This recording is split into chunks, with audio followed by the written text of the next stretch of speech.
Welcome back to Bible 365 with Kathy Carter. We are on to day 57.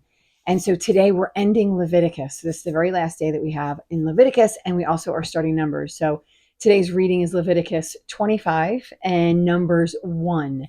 And so if you have not been with me before, if today's the very first time that you stumbled upon this video, I want you to go back to Exodus at least, preferably back to Genesis 1, but definitely back to Exodus. I do a video every day from Exodus 1 all the way through. And it's because we kind of find out who all the main people in the party are and some of the background. If you start today, it's going to feel a little off. And so I'm using the 1 Year Chronological Reading Plan, which you can find online, 1 Year Chronological Bible Online.com, and you can download the reading plan, or you can get yourself one of the Bibles that they sell. They actually sell a chronological reading Bible. So today we are finishing, like I said, the book of Leviticus. And in the book of Leviticus, it is to the Levites. So God is speaking to Moses in the tent of meeting, also on Mount Sinai, and they are all sort of living in a very, very large tent community, all the Israelites that God saved out of Egypt. And so God saved these 1 million+ people out of Egypt. They walked kind of through the wilderness in order to get to the base of Mount Sinai. And now they are currently there, and God is giving them laws, rules, and restrictions to follow in order to live with this holy God. And so he wants them to be a holy people that are set apart and that are different from everybody else. And on top of that, the priests themselves, which we're going to see in this reading today, are even more holy. There's sort of a barrier, or maybe a bridge, I feel like might be a better word, between the Israelite community and God, right? So there's sort of this like in between the two of them. And we're going to see by the way they live, or by the location in which they live. So Leviticus 27 is where we're starting. And again, please go back and read if you haven't read, and then kind of hit up all those videos and then keep reading with me. So today we're starting in Leviticus 27. And as we see at the beginning of almost every chapter in this book, it says the Lord says to, and this time it says the Lord said to Moses, speak to the Israelites. So he wants Moses to convey this information to the Israelites, all of the people from Israel, and say to them, if anyone makes a special vow to dedicate a person to the Lord by giving the equivalent value. So this entire chapter is dedicating things to the Lord. And so I found the chapter fascinating, of course, because it's interesting, all the things that are necessary to dedicate something to the Lord. What it essentially means is that you dedicate something to the Lord, and then you actually pay to get that thing dedicated to the Lord. So whether it be a person or an animal, or your home or your land, right? So there are different things that it looks like that you can dedicate to the Lord. So of course, my first question is why would anybody dedicate anything to the Lord? So if you dedicate your house to the Lord, then it's no longer your house. It's the house of the Lord, right? And then if you dedicate a person to the Lord, so do they no longer live with you? And we may or may not see this in the future. I'm going to say may or may not, because we do. But we're going to see this in some future books, that people were dedicated to the Lord. And I couldn't grasp sort of what that meant, because the Levites were considered now the first sons. So if you remember, we went over this for a few days ago, that Leviticus is speaking to the Levites. The Levites were the sons in the tribe of Levi, which were the sons of Levi. And Levi was one of the 12 sons of Jacob. Jacob was the son of Isaac. Isaac was the son of Abraham. Abraham was the sort of father of the Israelite people. So Abraham was the one that God made a covenant with. He made a covenant with Noah as well, but he made a covenant with Abraham, and then he said, I'm going to hand this down through your generations. And so now the Levites are the people that are sort of holding down the fort as people of God.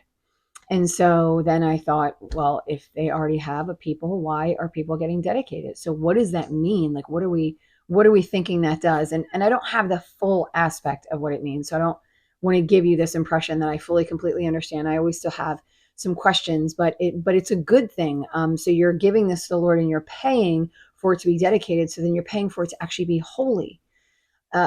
It's drawing closer to the Lord, and so it's becoming a holy object. Now, I don't think it always stays that way. I think it starts getting, and actually in the Gospels, not to go too far forward, we hear some funny things about how people dedicate their homes to the Lord, and so they can't do other things with it. But it starts out in a way that is honoring of the Lord. So you take something that because you love the Lord, you dedicate something that you love to the Lord, and that is, like I said, considered a good thing. So just sort of a brief reason why anyone would dedicate anything and why any of that matters. But then we start coming into the things that you do dedicate to the Lord. So you can dedicate your son to the Lord. You can dedicate your daughter to the Lord. You can dedicate an older person or a younger person to the Lord. And so one of the things that they talk about in here is the value. So remember, you're dedicating the person and then you're paying to dedicate that person. So you're giving a fee for that. And so in this section, what I notice is that there's a price for the male and there's a price for the female. And that's sort of in the 20 to 60-year-old range. So these are sort of the highest value of people. And we can go over probably many reasons why. Like logistically, it would just make sense, right? What they do is the men are the ones that are going to war here. And so age 20 to 60, these men are going to war, and so their value is protecting their people. And so we're going to say that they have a higher value. I'm saying that because I'm making assumptions. That doesn't necessarily mean that that's what God means. God at this point doesn't explain what he means. He just gives a value, and the value is one number for males and one number for females. And then when we go younger, it's a smaller number for males and females. And then we go to infants, and it's a smaller number, again, males and females. And then we go above 60. And that also is a smaller number for males and females. So the highest valued person is a male from the age of 20 to 60. And then immediately following that, we have a female from the age of 20 to 60. So I think we can make some of our own conclusions based on that. And I don't necessarily think that they're bad conclusions. But again, we're not necessarily familiar with why God says it. We just know that he does say it. And this is the value that he places on people being dedicated to the Lord. All right. So then in verse 9, you can vow an animal. So you can dedicate an animal to the Lord, accept it as an offering. And then it becomes holy. So this is where I read verse 9, it says, if what they vowed is an animal that is acceptable as an offering to the Lord, such as an animal given to the Lord, becomes holy. So again, this is one of the reasons why they're dedicating things to the Lord. They're making things holy.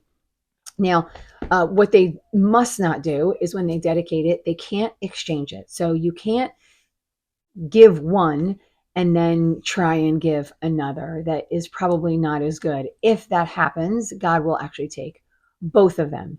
So they sort of have this safety net system in place where you can't offer one and then give another. So saying, oh, I'm going to offer my best and my first to you, but then you're going to scoot in underneath sort of your worst and last. So if that happens, and if they find out that happens, then you're getting both taken from you. So you don't want to lie to God. So next we offer, you can offer land, you can offer your house. And then, of course, we go back to that Jubilee situation. If you guys remember the Jubilee, which is the 50 years.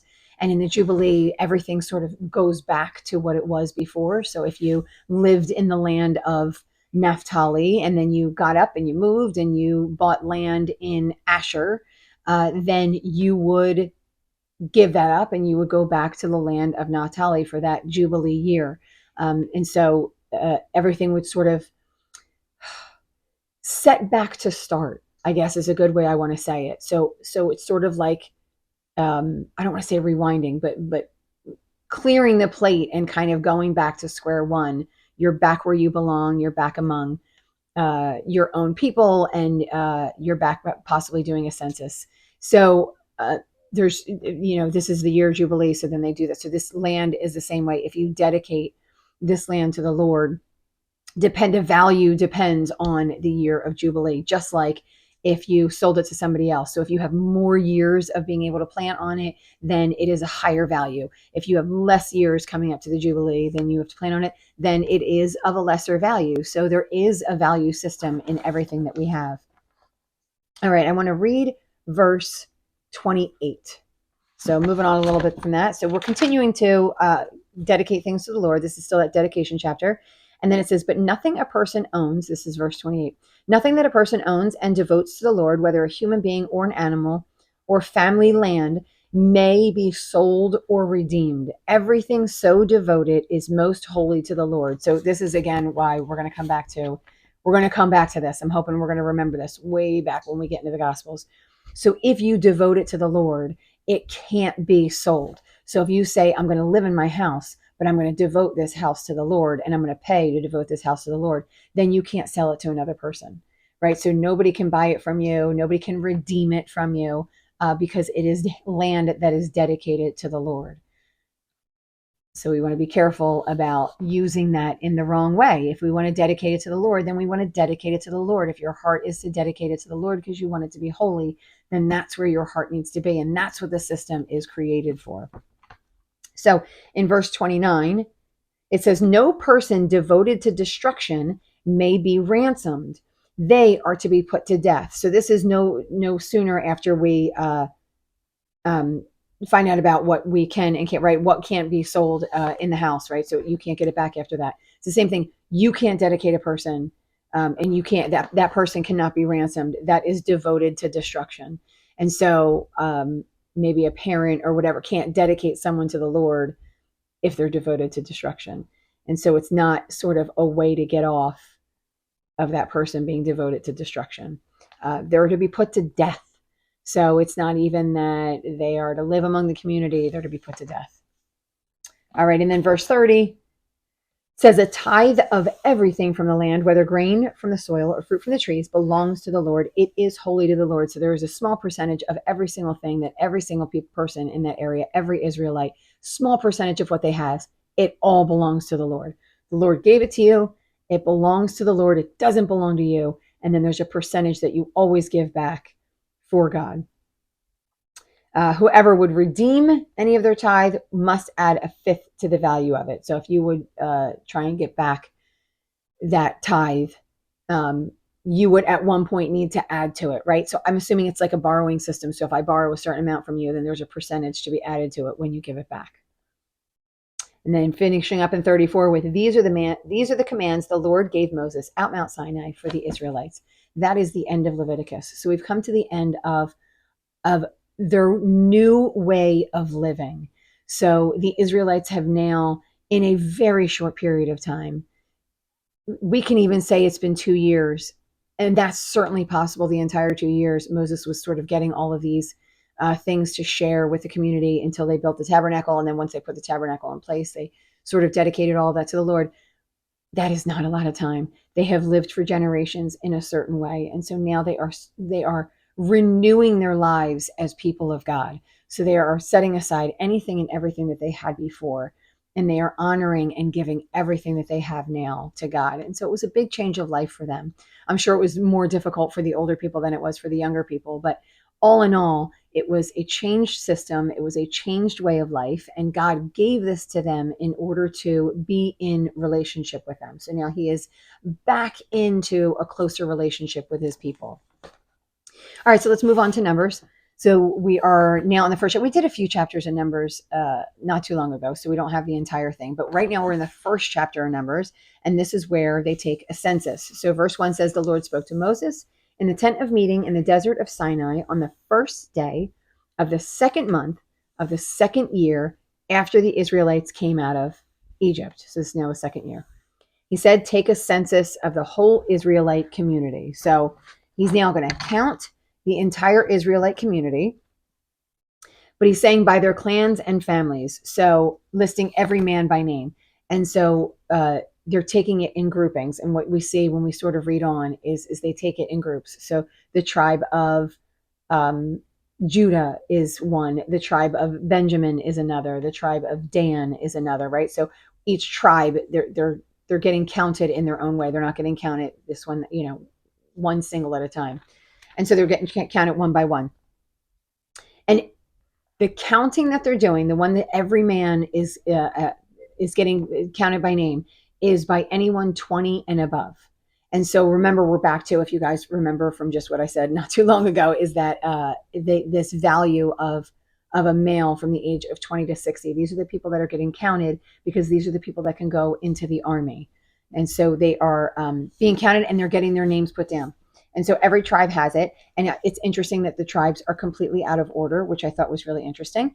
And then verse 16 says, these are the men. So each tribe was appointed one clan leader. So each tribe had one man, and so it named all of them. And again, one of the things that is noted in here, that Joseph does not have a tribe. Levi does not have a tribe. So Joseph's tribe is his two sons, Ephraim and Manasseh.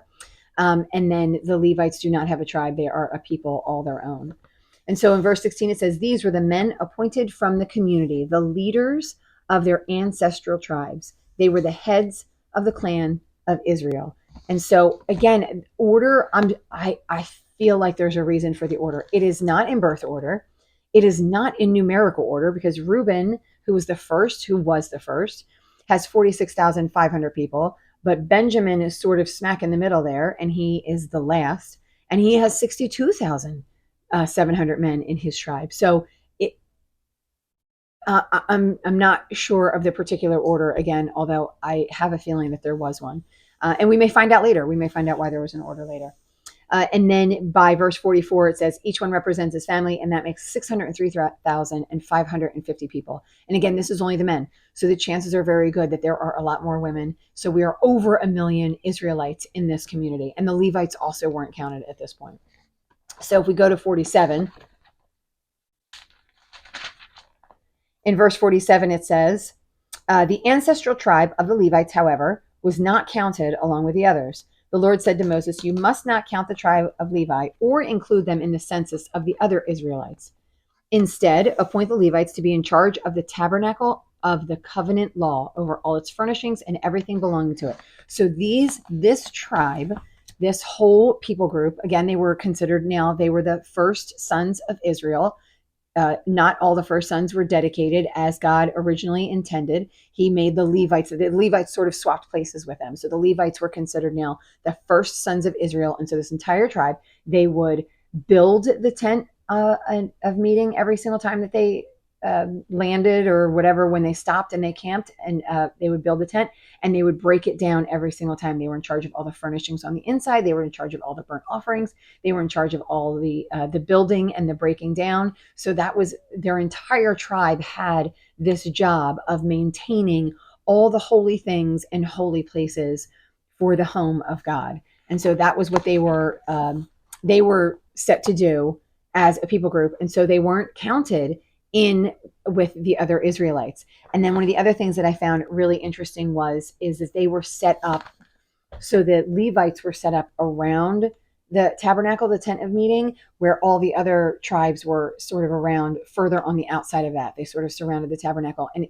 so to me, it's back to this picture of they are the bridge, or they're the protection in between in between the Israelites and God, right? And the house of God. They were this middleman, so to speak. So the Israelites needed something in between themselves and the holy God in order to be in relationship with him, right? So there's this presence in between the two of them, and that was what the Levites did.